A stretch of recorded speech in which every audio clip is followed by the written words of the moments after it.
Welcome, BG5 Live, episode 5. Vanessa, it's really going by quick. It's almost summertime, the end of May. But I got to say, here in Boston, summer is finally beginning to show itself. Boston is kind of a weird place, lots of kind of stormy weather, and all of a sudden, summer just kind of drops in.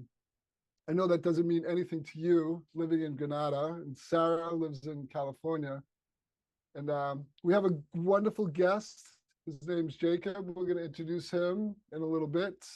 Jacob is a dear human design friend of mine. We began studying way back in the mid-2000s. So it's going to be fun to catch up with Jacob. So here's Vanessa, our wonderful, intuitive, emotional, express builder. So look at these charts here. You're going to see a similarity both with myself, and when you get to meet Jacob's charts, you'll see some wonderful similarities. We're all express builders. Oh, us express builders, sometimes we can really move through life. Other times, not so much. So Vanessa's going to take it away with our cosmic weather. Here, by the way, is today's chart. So this is what's happening in the cosmos around us. We see one particular channel, the 1648, the channel of strength of talent. So if you find yourself really wanting to dig in and practice and do things and develop your skills, you know why. We also have a second trait here, second line trait. So if you're feeling a Actually, little hermity, it's you want to moved hang to out. the third. We're currently in the third line, Oh, actually, okay. the third Oh, we're quality. in a Yeah. third. So Yes, we are. you know what happens in the third line? Lots of mistakes. So I wish you didn't tell me that, because now everything is just going to go off the rails and it's going to be your fault, Vanessa. Well, and the beauty is that is how we learn. So it'll be fun. It's all Yeah. about experiential learning, and making mistakes is part of the process. Jacob and I like to So hang out in our little second line. We kind of retreat and we have these little home bases and we kind of hang out. So third lines call us out and we get a little roughed up. Vanessa, I'm going to turn it over to you. Tell us what's happening. yeah, so we are still, as you've seen in the trait 16 right now. We talked about this in the last episode. So if you want to dive deeper into it, go ahead and review episode 4. And on Sunday at early in the morning, 5:50 a.m. Eastern time, we're moving into the trait 35, which is known as progress. And this is very much about being driven by restless curiosity, high expectations, sharing, exhilaration, exploring new horizons around you. It does sit in the communication and action function. That is the throat center for human design language. So it is about communication, action, and expression. This is in the abstract sharing thematic. And there's a lot about collecting experiences here and then sharing those experiences with others after they have been processed. There's going to be potentially a desire for needing new experiences, feelings of change and progress in your life. You might be focused on collecting a variety of different experiences. And it's really important to stay in the present moment to really actually have that experience so that you can learn from it and then also share it. Again, there's going to be this hunger for new experiences. And like I said, you want to enter into that experience for the sake of the experience. You want to be really careful about having too many expectations. This is part of the emotional stream, and there can be disappointment here when expectations are not met. People that have this trait defined in their chart can be a jack of all trades and multi-talented. And you want to be really careful here about restlessness and boredom, because there can be, again, it's in the emotional stream. So you want to be clear before you jump into things and not jump into chaos just because you're feeling bored or restless.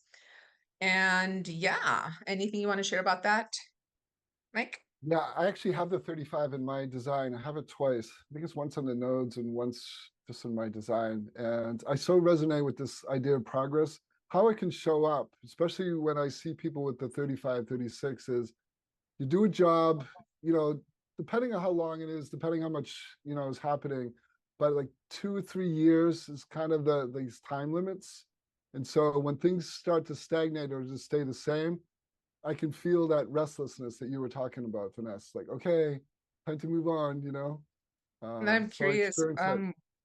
was this a bigger thing for you when you were younger? Has this changed as you've gotten older? That's a great question. I think when you're younger, things are always changing. I mean, you're moving grades, you go into college, you're getting jobs, but as things slow down and things kind of elongate, you look to have jobs for longer periods of time. I don't think I've ever stayed in any particular job for more than a couple of years, and then I sort of cycle out. I can very much So relate with my 4253. yeah, All right. And then on Saturday, June 8th at 2:48 a.m. Eastern Time, we are moving into trait 45. Now, this is significant in BG5 because this is a management trait in OC16, larger organizations. And trait 45 is gathering together. And this is the voice of the tribal support thematic. Can be possessive, and it is a natural authority. So the role of this gate is to protect material resources for the group and therefore ensure harmony. There is an ability to gather people together to manifest what's required to really expand a business or a community. And this can often be referred to as like the king or the queen or the landowner. There is an element here of ruling with honesty. That part is really important. When you recognize and you delegate the responsibility of actually controlling a business or organization to somebody else, ideally somebody that has the 21, then everyone benefits. And if you use this energy in a selfish way, this is pointing down to the willpower center. When you use this selfishly, it's not going to be necessarily the best turnout. It's important to use this energy in the benefit of the tribe, the community, or the business. There is a big element of education in this energy. The more educated the community, the business, the tribe is, the more successful it becomes. So there's definitely potential for teaching here. And again, this can be like the landowner, the board of directors. It's not necessarily the one doing all the work. It's more about directing the people in the business in terms of what they are doing. And this brings us to an entire strength or in human design channel that's going to be activated during this entire 6-day transit. So it is the 2145 strength of management. This is an initiator strength. So initiators are the manifestors in human design. And it's going to be in transit because one of the nodes is in trait 21. So this is powerful, initiating, dominating strength. And again, it's in the tribal supports, thematic. Everybody's going to be experiencing this when this is in transit. So it'll be interesting to look out for what happens as everybody's going to have a defined willpower function, which normally only around, I believe, 30% or so of the population has. So it's always interesting when this is defined through a transit.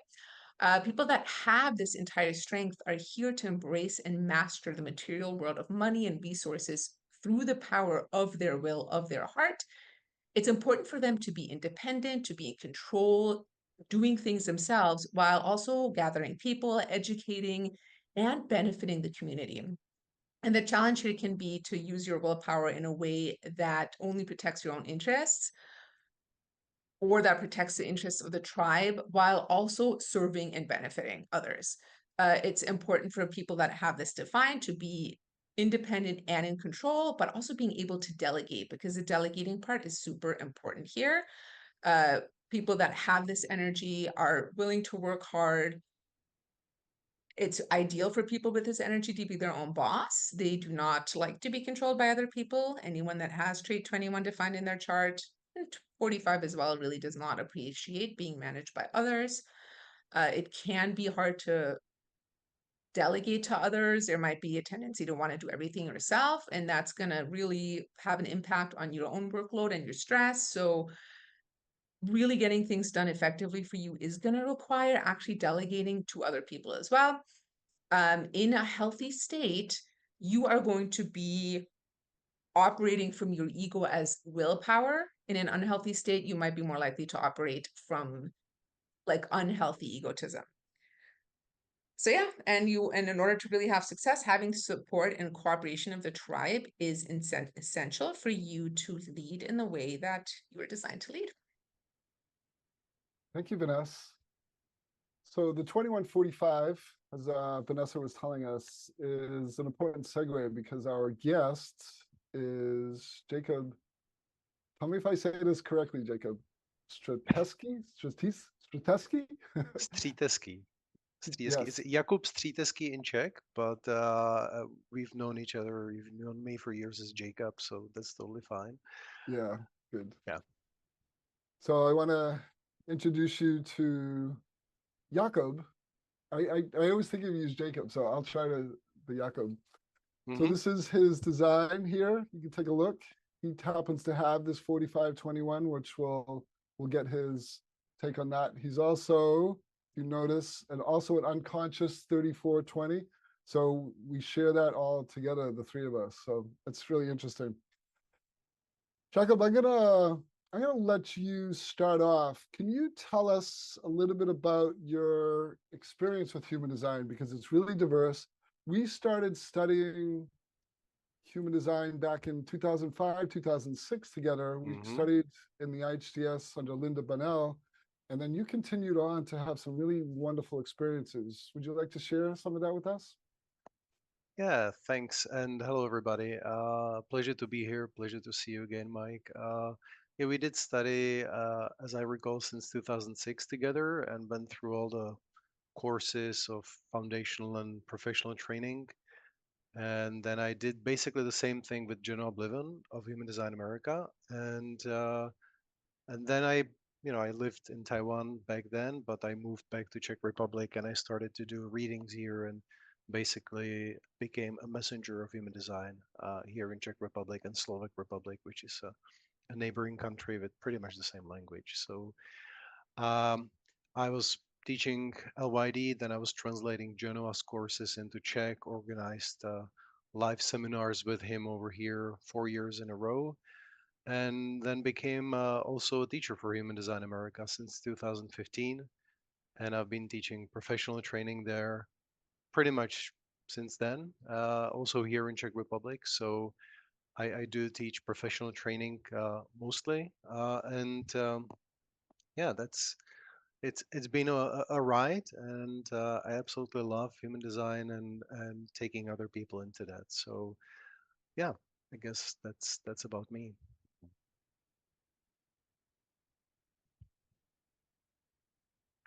And looks like Michael froze over there, maybe. Well, So I have some questions for you about your 2145 hmm strength.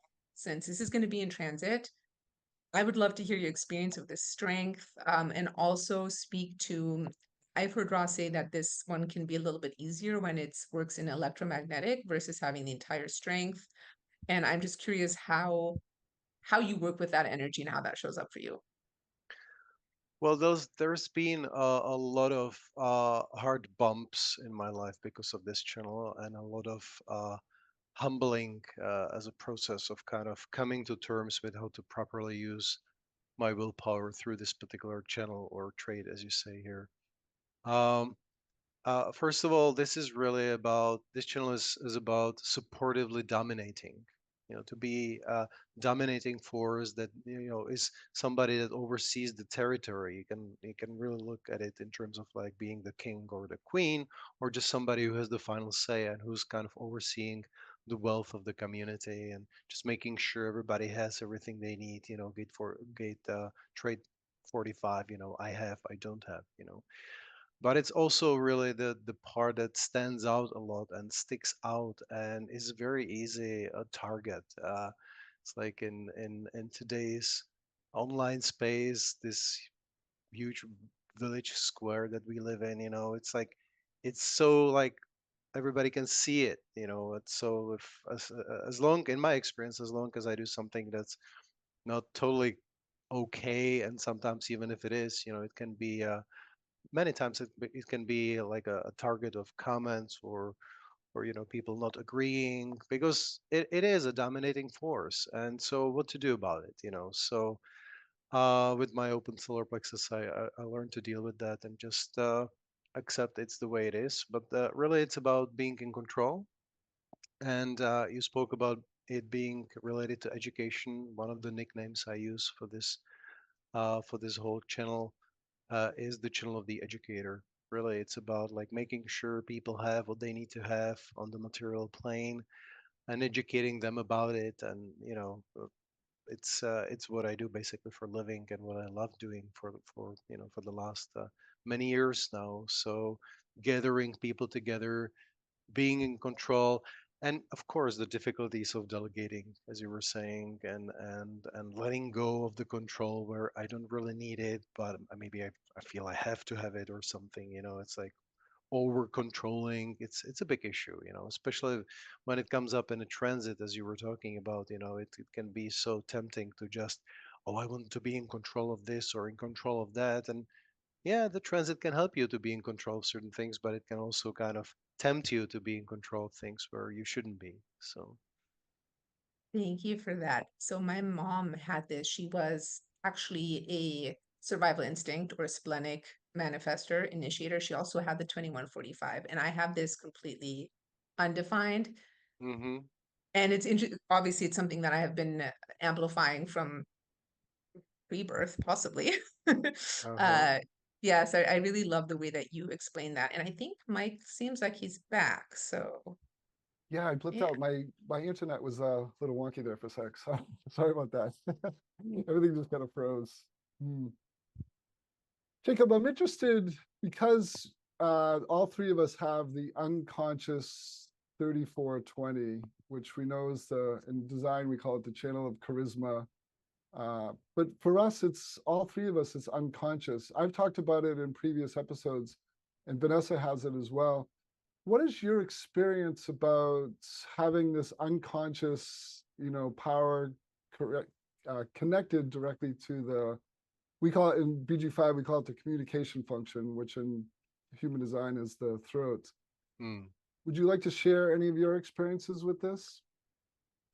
Yeah, it's on one hand, it's really handy because it allows me to get things done and to do a lot of things and to just jump into something and make it my own. I mean, just work on it and get it done.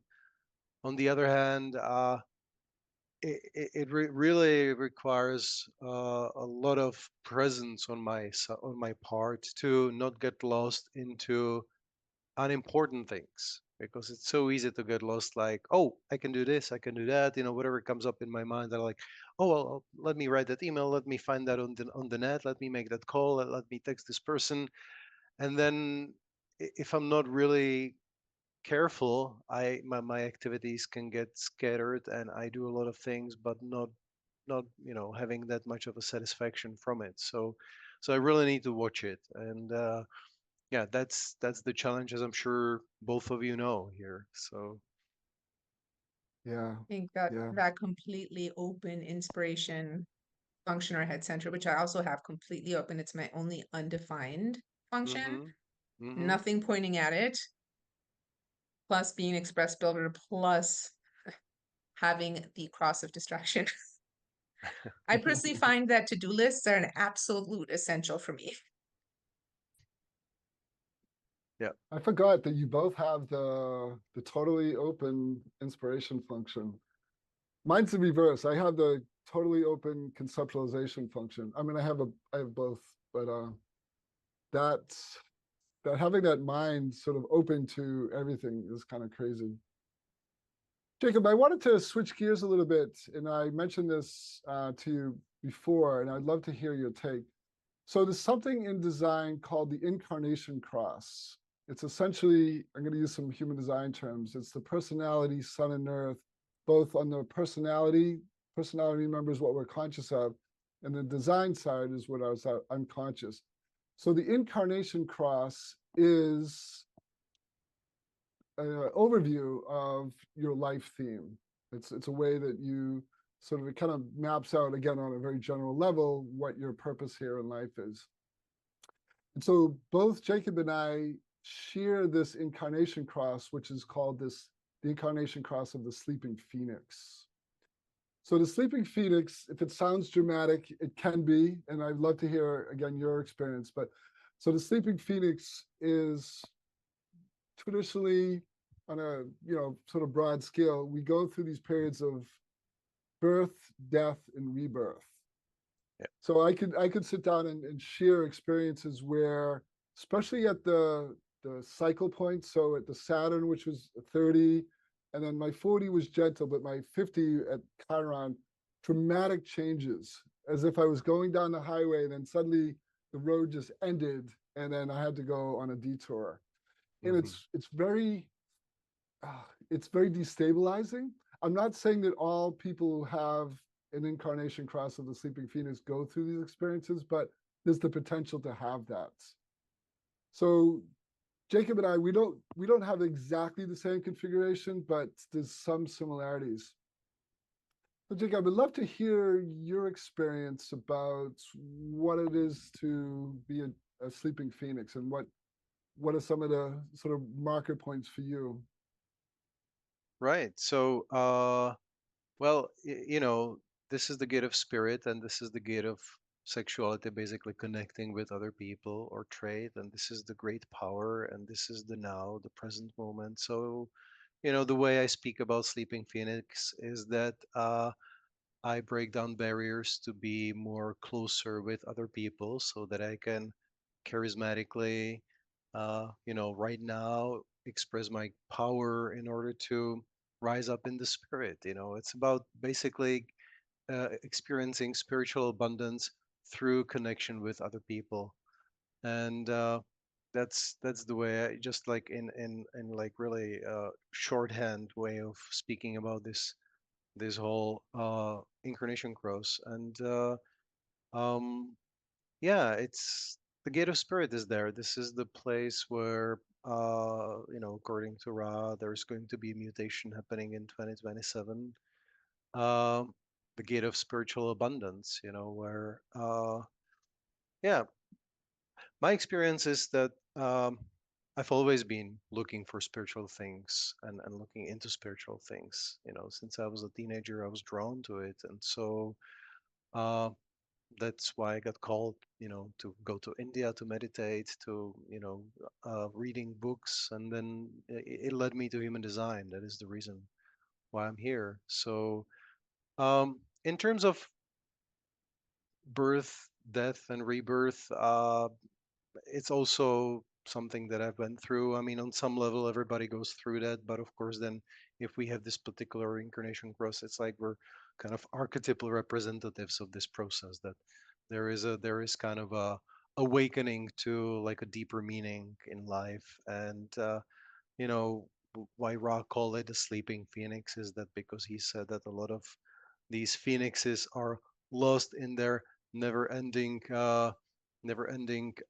busyness over here in 3420, which is all about being busy. And so, it needs to be turned towards being busy about things that really matter and that really allow us to grow in spirit. So I'm not sure if that's what you were asking about. Maybe you can ask more.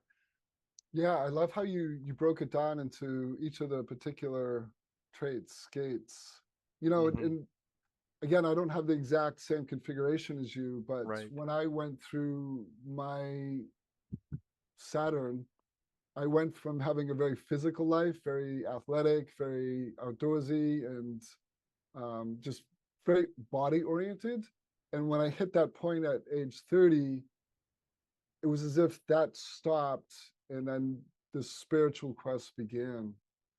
So it's interesting that you kind of framed it in such. And I became very busy with my spiritual process. I didn't fully let go of the 3420 busyness, but that kind of faded into the background a little bit. So you mentioned too, and I don't know if you have any insights or just thoughts about it, thinking about a global level. So Jacob was mentioning that Ra was talking about in 2027, we're shifting from one cycle to another. So basically, in human design, we can map the cycles in a year. We can also, over long periods of time, we have Saturns, which are 30-year cycles, and then we have, the Chiron is the 50-year, and then we have a 40-year marker, which is sort of the midpoint of life. But Ra also talked about that there are, on a cosmic level, we're going through these cycles of 400 years. So our last cycle began in 1600, and it's just going to be finishing in 2027. So we're switching from what's called the cycle of planning, which was all this ability to build up civilization. And in 2027, we're sort of moving into the cycle of the sleeping phoenix, which, as Jacob was talking about, is a lot of busyness. And also inherent to that is deep, deep, deep individuality. So the spirit tempers that individuality, and the intimacy of the 59 sort of connects us together. But we're sort of losing this tribal energy that we have been used to, sort of building up communities through support and focusing on, our skills and our talents. So Jacob, if you have any thoughts on what you think may begin to shift. Now, when we talk about these global shifts, they don't happen overnight. Even though there's a marker of 2027 in, February, it doesn't sort of begin there. It already began in the 1960s, and it's going to go well into the next century. But we are moving from one time to another. So if you have any thoughts, I'd love to hear them. Well, this is a big topic, and a lot of people like to speak about it. And I particularly am not such a big fan of this topic because I think it's a little overblown in my opinion. But basically, what is definitely happening is this global shift is taking us away from the tribal cooperation, which was happening over here. The community channel and focusing on skillfully, working together as one community. These four gates, 16, 9, 37, 40, and it's taking us into this incarnation cross, which is the one that we have, and it's taking us into this focus on individuality. So what we can all see is that the collective, the tribes, the nations, even the states within the United States, like the UN and all of that is kind of breaking apart and is kind of becoming less and less functional. Like the whole globalization thing was byproduct of this process of planning. Let's work together. And there was an interesting video I saw about it on YouTube where this kind of happened in like 1300 before Christ, like 1300 before Christ, and there was like a whole global economy within the Mediterranean, like Egyptians, Phoenicians, Greeks, and all of that, and then this shift, the very same shift that we're going through right now, it happened, and then the historians were baffled by why did it cease to exist? Why did these nations stop exchanging goods, and why? And they were looking for some invaders, and what caused it? And we know from human design that's probably why, because the shift happened and everybody was more interested about themselves. So of course, Rob was speaking about it, about like in terms of like things breaking apart, and people becoming more selfish. But we can also look at it in the perspective of maybe some people are really starting to work on what's really important for them and what empowers them. And so who knows what's going to happen. But one thing I would say is that probably there will be certain things available to us in terms of like lessons or understanding or maybe certain truths that we as humans didn't have access to and don't have access to still at this point. And then certain things will be able to be said and experienced, and it can take us further in our evolution and rising up in the real spirit. But of course, to each its own, their own, because everybody is different, and who's really lost in the world and not really present that much, it's probably going to be a very different experience to people that are uh, to a degree aligned with themselves. So So yeah, I mean, things breaking apart on a global level, that's very obvious. It's happening everywhere. Dictators or wannabe dictators coming to power in democratic countries. I think it's one of the symptoms of things not working as they used to, and we'll see what happens. Yeah, I like how you see the both perspectives. You know, you talk about the breaking down, but you're also noticing that I think having been on a spiritual path for, 20, 25 years myself, and I know you've done that as well, spirituality is becoming more accepted, so that that pull towards spirits feels more mainstream than it did even 10, 20, 25 years ago. So that's kind of fun to watch that evolution. So Vanessa, do you have any questions, anything you want to ask Jacob?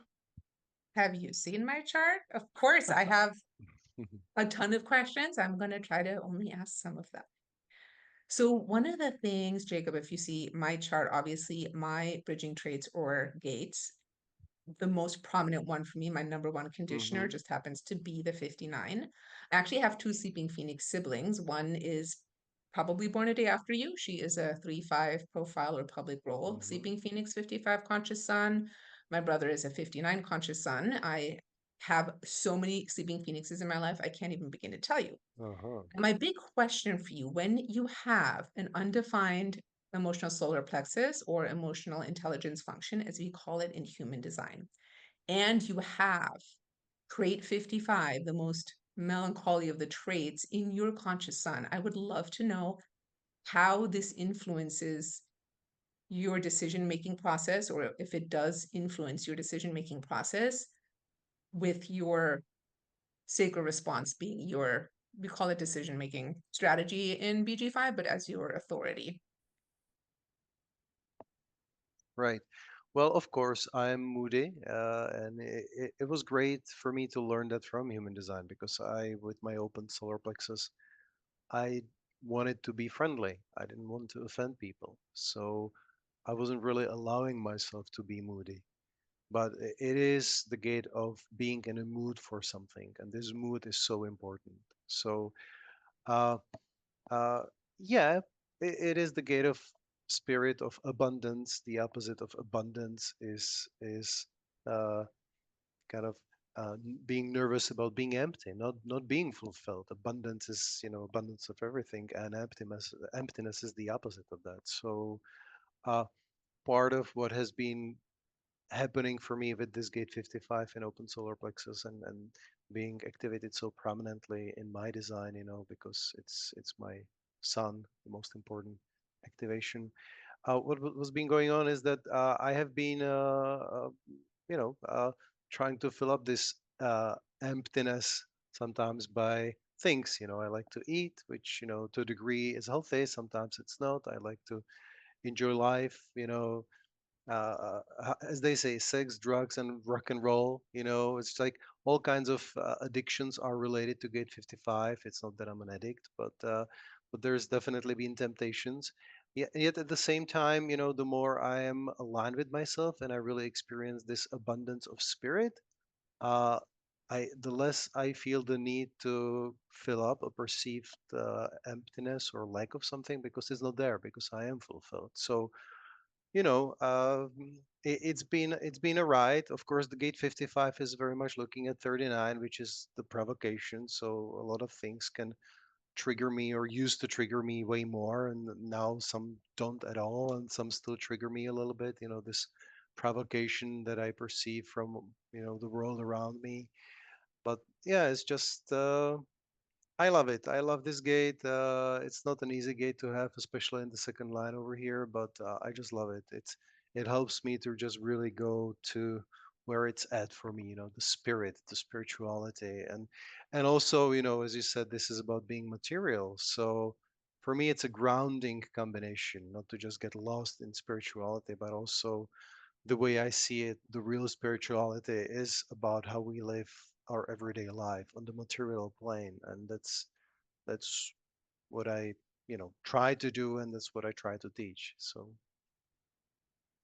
Thank you Mm. so much for that beautiful answer. I have to say, having the gate or trait 39 defined in my defined root or drive and stamina function, I very much relate to a 55 is one of my bridging traits or bridging gates to everything that you said about the 55, including the eating and the filling up and all of that kind of stuff. And human design for me, also learning this about myself and just learning, especially about my bridging traits and my emotional configuration has been one of the biggest gifts and one of the most healing aspects of the system for me. So I really appreciate you sharing your wisdom and your experience, especially with this particular trait. Thanks. Yeah, the 55 is it's a pretty wild quality to have in your design. I sort of echo what Jacob was talking about. When I first began to understand design and began to understand the 55, I felt as if a huge weight had dropped away uh, because I was going through a period of my life when there was just these bouts of melancholy, which I understood to come out of the 55. And once I began to understand that, life began to change. And I just happened to, my mom has it and my sister has it. So we were growing up, we could be a moody bunch. It's a little challenging at times. Hmm. I actually But have another yeah, Sleeping go Beauties ahead. question. So I'm curious, one thing that you have, Jacob, which Mike and I do not have, and is actually probably the trait that I do not have defined in my design that I really am envious of is the 57. And I would love to hear how this influences. You have three strengths or channels here, where Mike and I only have one. Would love to hear how this influences your busyness, your charisma, your power. Well, this 57, I feel because it's this very clear intuition, intuitive clarity. You know, it's like very. I feel it just helps me to hone my busyness to be about something where I like intuitively recognize, okay, this is something that's important. It gives me additional. It's in the splenic center. I don't know how you call it in BG5, but this awareness center, which is about intuition and instincts, and it just provides this additional kind of a awareness for me of like, okay, so it's not enough to just be busy, but here is my intuition about where I can be busy, what I can be busy about. It just allows me this.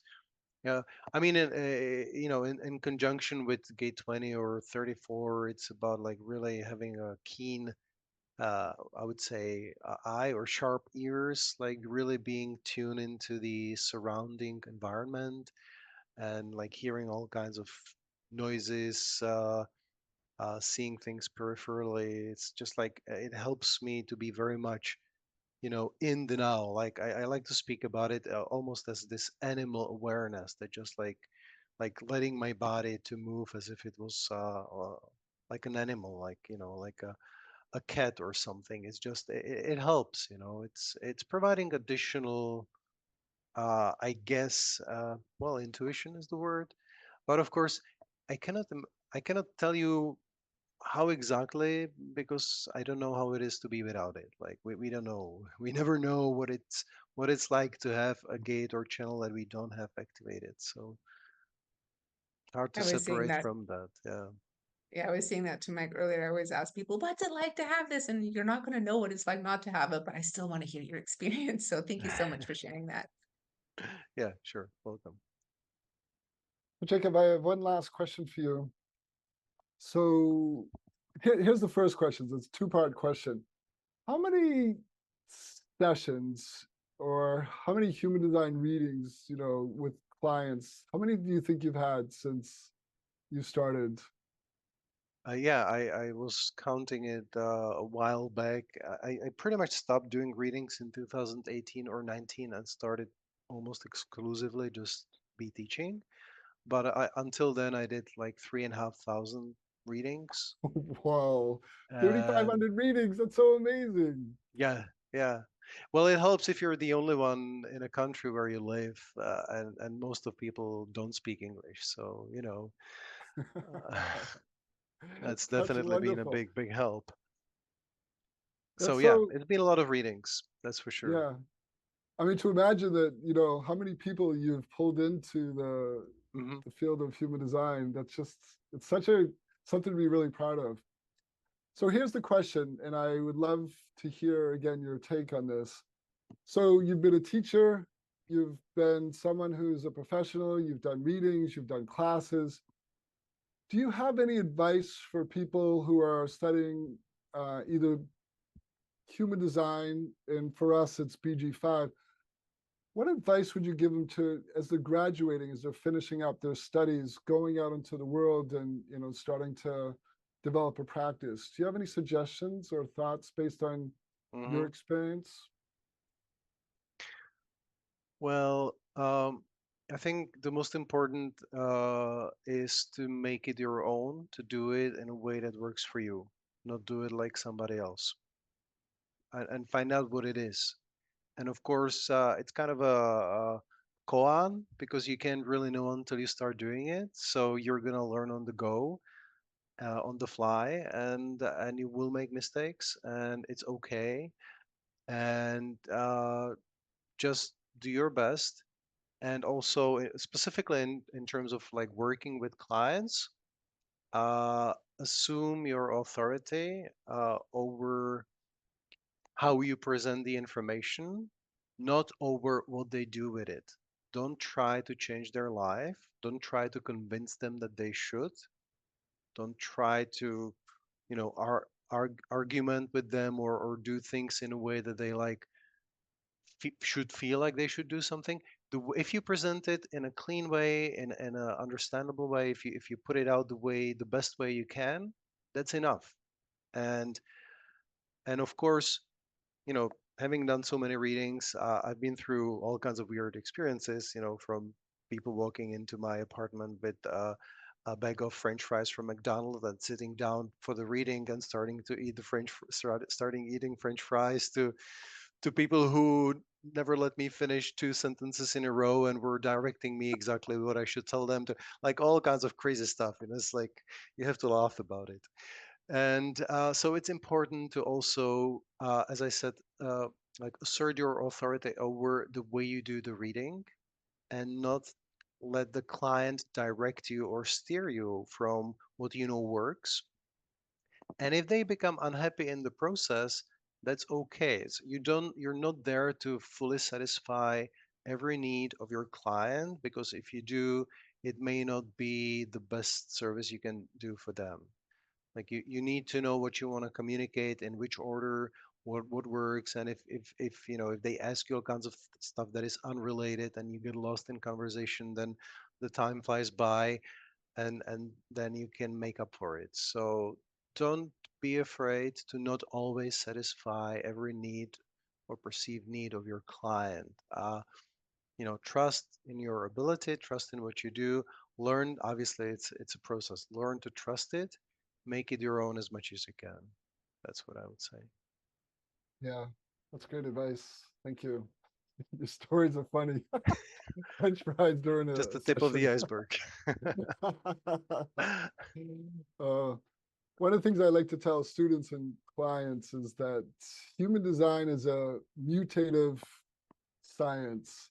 You know, to take it in is to be changed by it. You probably have your own memory, but there was a time during our studies that I dropped out for a year, that I just couldn't take any more information in because it was changing me at such a level.